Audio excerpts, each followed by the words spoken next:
ನಮಸ್ಕಾರ. ವಿಕೆ ಡಿಜಿಟಲ್ ನ್ಯೂಸ್ಗೆ ಸ್ವಾಗತ. ಎಲ್ಲ ವೀಕ್ಷಕರಿಗೆ ನಮಸ್ಕಾರ. ವಿಕೆ ಡಿಜಿಟಲ್ ನ್ಯೂಸ್ಗೆ ಸ್ವಾಗತ. ನಾನು ಸಂಧ್ಯಾ. ದಿನಾಂಕ 3/6/2026 ಬುಧವಾರದಂದು ಸಂಜೆ 4 ಗಂಟೆಗೆ ಕಬ್ಬನ್ ಪಾರ್ಕ್ ಸಂಚಾರ ಪೊಲೀಸ್ ಠಾಣಾ ವ್ಯಾಪ್ತಿಯ ಲೋಕಭವನದ ಗಾಜಿನ ಮನೆಯಲ್ಲಿ ಮುಖ್ಯಮಂತ್ರಿಗಳ ಪ್ರಮಾಣ ವಚನ ಸಮಾರಂಭವನ್ನು ನಿಗದಿಪಡಿಸಲಾಗಿರುತ್ತದೆ. ಮುಖ್ಯಮಂತ್ರಿಗಳ ಪ್ರಮಾಣ ವಚನ ಸಮಾರಂಭಕ್ಕೆ ದೇಶದ ಹಾಗೂ ರಾಜ್ಯದ ಗಣ್ಯ ವ್ಯಕ್ತಿಗಳು ಭಾಗವಹಿಸುವ ಸಾಧ್ಯತೆ ಇರುತ್ತದೆ. ಲೋಕಭವನಕ್ಕೆ ಆಹ್ವಾನಿತರಿಗೆ ಮಾತ್ರ ಪ್ರವೇಶವಿದ್ದು ಸಾರ್ವಜನಿಕರು ಪ್ರವೇಶಿಸಲು ಅವಕಾಶವಿರುವುದಿಲ್ಲ ಎನ್ನಲಾಗುತ್ತದೆ. ಸಿಬಿಡಿ ವ್ಯಾಪ್ತಿಗೆ ಬರುವ ಲೋಕಭವನದಲ್ಲಿ ಪ್ರಮಾಣ ವಚನ ಕಾರ್ಯಕ್ರಮ ಹಾಗೂ ರೇಸ್ ಕೋರ್ಸ್ ರಸ್ತೆಯ ಸಾರ್ವಜನಿಕ ಕಾರ್ಯಕ್ರಮದ ನಿಮಿತ್ತ ಹೆಚ್ಚಿನ ಸಂಚಾರ ದಟ್ಟಣೆಯಾಗುವ ಸಾಧ್ಯತೆ ಇದ್ದು, ಸಾರ್ವಜನಿಕರ ಸುಗಮ ಸಂಚಾರ ಹಿತದೃಷ್ಟಿಯಿಂದ ದಿನಾಂಕ 3/6/2026 ಮಧ್ಯಾಹ್ನ 12 ಗಂಟೆಯಿಂದ ರಾತ್ರಿ 8 ಗಂಟೆಯವರೆಗೆ ಈ ಸಂಚಾರ ಮಾರ್ಪಾಡುಗಳನ್ನು ಮಾಡಲಾಗಿರುತ್ತದೆ. ಇವೆಲ್ಲ ಸಂಚಾರ ನಿರ್ಬಂಧನ: ಕಬ್ಬನ್ ರಸ್ತೆಯ ಬಿಆರ್ವಿ ಜಂಕ್ಷನ್ನಿಂದ ಸಿಟಿಒ ಜಂಕ್ಷನ್ವರೆಗೆ ಹಾಗೂ ಸಿಟಿಒ ವೃತ್ತದಿಂದ ಲೋಕಭವನದವರೆಗೆ ಕಾರ್ಯಕ್ರಮದಲ್ಲಿ ಭಾಗವಹಿಸಲು ಅವಕಾಶ ಕಲ್ಪಿಸುವ ವಾಹನಗಳನ್ನು ಹೊರತುಪಡಿಸಿ ಎಲ್ಲ ಮಾದರಿಯ ವಾಹನಗಳ ಸಂಚಾರ ನಿರ್ಬಂಧಿಸಲಾಗಿದೆ.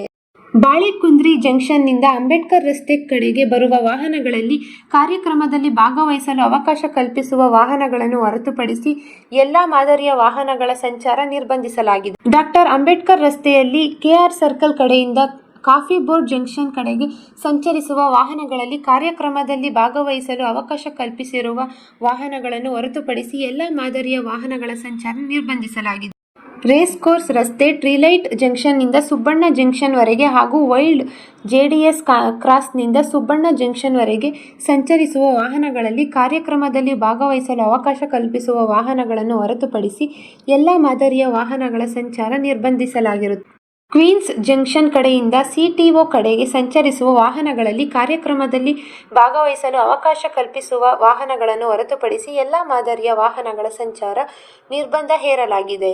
ಕ್ವೀನ್ಸ್ ಜಂಕ್ಷನ್ನಿಂದ ಸೇಂಟ್ ಮಾರ್ಕ್ಸ್ ರಸ್ತೆಯಿಂದ ಸಿಟಿಒ ಜಂಕ್ಷನ್ ಕಡೆಗೆ ಬರುವ ವಾಹನಗಳ ಸಂಚಾರವನ್ನು ನಿರ್ಬಂಧಿಸಲಾಗಿದೆ. ಸಾರ್ವಜನಿಕರು ತಮ್ಮ ಪ್ರಯಾಣವನ್ನು ಮುಂಚಿತ ಪೂರ್ವಯೋಜಿತವಾಗಿ ನಿರ್ಬಂಧಿತ ಮಾರ್ಗಗಳಲ್ಲಿ ತಮ್ಮ ಪ್ರಯಾಣವನ್ನು ತಪ್ಪಿಸಿ ಸೂಚಿಸಲಾದ ಪರ್ಯಾಯ ಮಾರ್ಗಗಳ ಸಂಚಾರ ಸುಗಮವಾಗುವಂತೆ ಸಹಕರಿಸಬೇಕೆಂದು ಸಂಚಾರಿ ಇಲಾಖೆ ಪೊಲೀಸರು ತಿಳಿಸಿದ್ದಾರೆ. ಇದು ಈವರೆಗಿನ ಸುದ್ದಿಗಳು. ಮತ್ತಷ್ಟು ಸುದ್ದಿಗಳಿಗಾಗಿ ನೋಡ್ತಾ ಇರಿ ವಿಕೆ ಡಿಜಿಟಲ್ ನ್ಯೂಸ್.